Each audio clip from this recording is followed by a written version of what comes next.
So when I was growing up in a really rural area in Maine, the internet meant something very different to me. It meant a connection to the world. It meant something that would connect us all together. And I was sure that it was going to be great for democracy and for our society.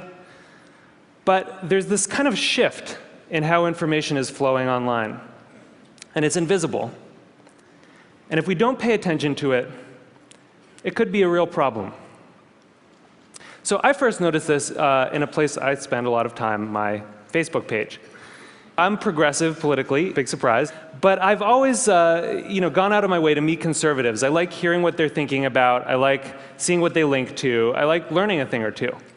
And so I was kind of surprised when I noticed one day that the conservatives had disappeared from my Facebook feed. And what it turned out was going on was that Facebook was looking at which links I clicked on.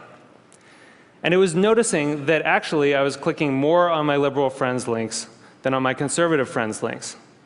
And without consulting me about it, it had edited them out.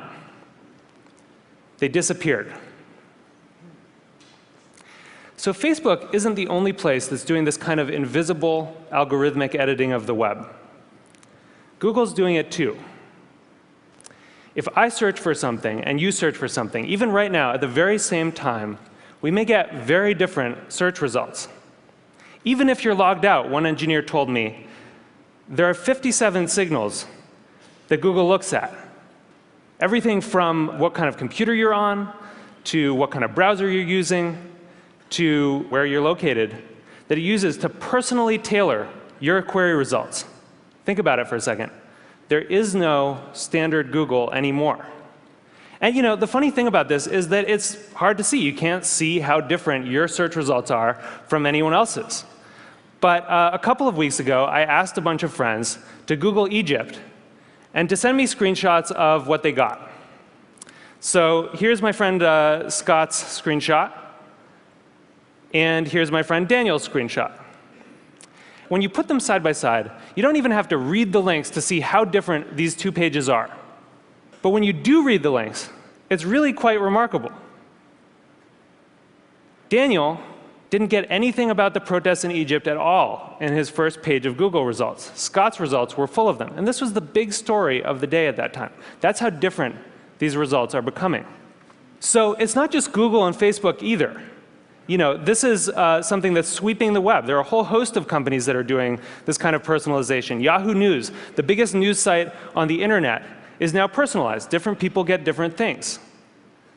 Huffington Post, the Washington Post, New York Times, all flirting with personalization in various ways. And where this moves us very quickly toward a world in which the internet is showing us what it thinks we want to see, but not necessarily what we need to see. As Eric Schmidt said, it'll be very hard for people to watch or consume something that has not, in some sense, been tailored for them. So I do think this is a problem. And I think if you take all of these filters together, if you take all of these algorithms, you get what I call a filter bubble. And your filter bubble is kind of your own personal, unique universe of information that you live in online. And what's in your filter bubble depends on who you are, and it depends on what you do. But the thing is that you don't decide what gets in. And more importantly, you don't actually see what gets edited out.